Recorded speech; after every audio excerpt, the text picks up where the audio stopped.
Ok, turma. Então, dando continuidade à nossa aula de junções entre tabelas, vamos fazer aqui uma recapitulação do que vocês já viram sobre banco de dados. Eu não vou entrar em muitos detalhes, eu vou só na parte mais importante que nós vamos utilizar nessa nossa aula, tá?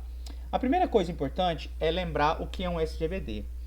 Um SGBD é um sistema de gerenciamento de banco de dados. Vejam bem, ele é um aplicativo que permite que nós consigamos controlar o nosso banco de dados que está aqui, tá bom? Fornecendo, por exemplo, programas para consulta, programa para inserção. No nosso caso específico, nós estamos aqui no papel de usuários programadores, não é? Nós somos os programadores. Nós vamos acessar o SGBD para fazer o quê? Criar o nosso banco de dados, inserir nossas informações no banco de dados, tá bom? Qual é o nosso SGBD? Existem diferentes SGBDs. Postgres é um, Firebird é outro. No caso nosso, o SQL Server, que é da Microsoft, também é um outro banco. O nosso banco de dados que nós iremos utilizar será o MySQL Server, tá ok? É o que eu vou ensinar vocês a ensinar nas outras aulas. Então esse é o nosso SGBD. O que é importante entender sobre um SGBD, sobre esse sistema? A primeira coisa que ele dá um suporte para a gente é o controle sobre redundância. A gente consegue ter controle sobre as informações. Por exemplo, a gente pode controlar chaves primárias repetidas. Então, ele não vai permitir. Um exemplo desse, por exemplo, se você tivesse um banco com cadastro de pessoas. E as pessoas, elas têm um código que identifica elas, que é chamado de CPF. Então, esse CPF seria uma chave, e ele deveria ser único, porque nenhuma pessoa pode ter o mesmo CPF. Então, o SGBD permite que nós consigamos controlar essas situações, de não ser permitido criar uma nova pessoa com o mesmo CPF. Isso é apenas um exemplo, tá bom? Outro ponto extremamente importante do SGBD é compartilhar os dados. Veja bem, quando você trabalha com arquivos, você já deve ter vivenciado isso em algum momento. Quando você tenta abrir um arquivo que já estava sendo editado, isso não é permitido. Você tem problemas com isso. O SGBD ele permite que você acesse a mesma tabela e consiga fazer ações na mesma tabela em tempos diferentes. Por exemplo, eu tenho essa mesma tabela do usuário. Enquanto um usuário pode estar fazendo uma atualização, outro pode estar fazendo uma inserção nos dados. Lembrando que aí existe um controle transacional, que também é algo que é fornecido pelo SGBD, que é o que? Evitar que você trabalhe no mesmo registro e esse registro sofra algum impacto. Por exemplo, você está editando e uma outra pessoa está apagando o registro. Então existem controles que o SGBD faz também, tá bom? Então isso é importante. Além de compartilhar os dados, várias pessoas, vários locais podem ser acessados, várias interfaces. Quando a gente fala interface aqui, imagine, por exemplo, você vai acessar via um terminal do Linux, você vai acessar via um aplicativo que está rodando. Então você tem um aplicativo web que vai acessar o teu banco de dados. Você está programando e você também está acessando o banco de dados por uma outra interface, tá bom? Então também são fornecidos pelo SGBD. Restrição de acesso não autorizado. O SGBD ele também permite controle de acesso, criar usuários com acesso maiores, né, no caso um root, por exemplo, limitar acessos, limitar, por exemplo, tabelas que um usuário não deve visualizar. Por exemplo, num banco, nem sempre todas as pessoas têm que ter acesso aos dados de um cliente. Então, é possível ser controlado isso também pelo SGBD, né? Forçar restrições de integridade, desculpe, isso é muito importante, né? Você ter tipos específicos para cada atributo. Por exemplo, você tem lá um campo que é o valor de um produto. Você sabe que o valor de produto ele é um tipo numérico, com casas decimais. Então você consegue definir esse tipo pelo SGBD e ele vai controlar que somente valores numéricos com casas decimais sejam inseridos naquele registro, naquela coluna. Porque senão você poderia inserir, por exemplo, um texto, né? Então imagina que num campo onde deveria ter um valor, tem um nome Bruno.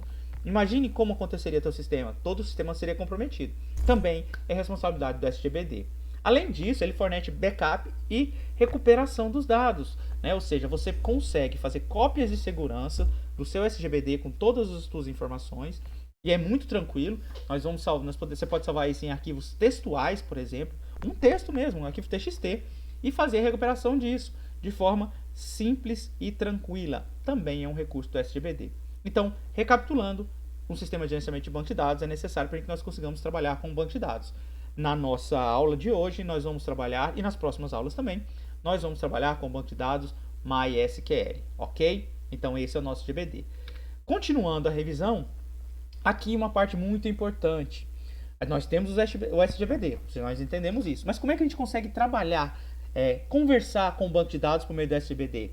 E aqui que entra a nossa linguagem estruturada de consultas, de pesquisas, que é o SQL, Structured Query Language.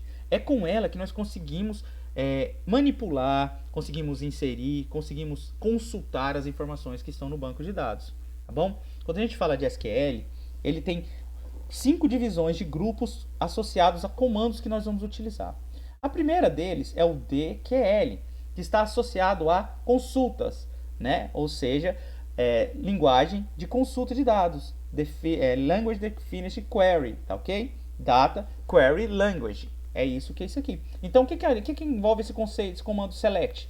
Envolve consulta ao banco de dados. Esse comando não faz modificação, ele não cria absolutamente nada. Mas é o comando que nós vamos utilizar, inclusive na nossa aula de hoje, para consultar as informações que foram previamente armazenadas no banco de dados, utilizando os comandos DML, que são linguagens de manipulação de dados, tá bom? Language Definition, linguagem de definição de dados, tá bom? E isso aqui é o seguinte: quais são os comandos que nós vamos utilizar, que são associados a esse DML? Data Manipulation, lembre-se aqui, ó, 2 comandos importantes: Data Manipulation, M de manipulação, não é criação, você vai manipular algo que já está criado, diferente do DDL, que é Data Definition Language, que é de definição, ok? O manipulação serve para você colocar informações depois que já foram criadas as tabelas. Nós temos 3 comandos: o comando insert, que é para inserir um registro, o comando update, que serve para atualizar registros que já foram inseridos, e o comando delete, que apaga um registro. Lembrando que esses comandos não alteram estruturas de tabela, somente os registros que estão lá dentro, ok? O próximo conjunto de comandos é chamado de DDL, Data Definition Language, ou seja, linguagem de definição dos dados. É com ela que nós vamos criar nosso banco de dados, nossa tabela. É com ela que a gente cria um banco, é com ela que a gente cria uma tabela, é com ela que a gente altera uma tabela que, porventura, por exemplo, eu criei uma coluna que não deveria estar no local. Então eu posso alterar uma tabela, alterar a coluna, utilizando o comando alter, tá bom? O comando create serve para criar o banco e criar a tabela. São os 2 comandos, são as 2 ações do create. E o drop serve para apagar tanto um banco de dados completo, quanto apagar uma única tabela. O drop database ou o drop table, tá bom? Então você vai usar. Lembrando que vocês já viram isso aqui nas aulas passadas. Então, se você tem alguma dúvida com relação a esses comandos, sugiro que retorne na aula passada, nos conteúdos anteriores, e dê uma revisada, tá bom? A gente não vai passar por isso aqui, a gente vai direto pro select que envolve esse conteúdo hoje, tá bom? Então, sugiro que volte lá. Data Control Language, olha isso aqui, ó, data, linguagem de controle. Isso aqui faz parte do nosso conteúdo dessa disciplina, e nós vamos ver sobre isso. Envolvem acessos, ok? Controle de acessos a tabelas ao banco de dados. Grant para atribuir um acesso e revoke para remover um acesso, tá bom? Isso aqui a gente vai ver mais na frente. E, por fim, DTL, também veremos isso. Data Transaction Language, ou seja, linguagem de transações de dados. O que é isso? Lembra que eu comentei com vocês sobre a situação de, por exemplo, 2 pessoas estarem editando simultaneamente o mesmo registro? É com esse comando que nós conseguimos trabalhar. Ou seja, a cada momento que é realizada uma ação em um registro, é criada uma coisa chamada de transação. E essa transação é iniciada por meio de um begin. A partir do momento que a gente começa a trabalhar e você terminou aquela transação, você pode realizar a confirmação da gravação do que você fez, tá bom? Que é chamado de commit. Então você terminou, confirmou, é aquilo que eu quero, você vai apertar commit.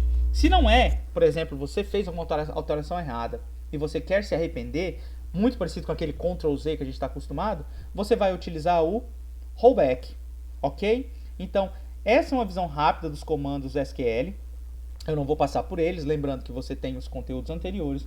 Então, eu sugiro que a partir de agora você dê uma olhada no material anterior e revise esses conteúdos, ok? É isso que eu tinha para esse momento, essa revisão. Espero agora nas próximas aulas para a gente seguir com a prática, ok? Tchau, tchau!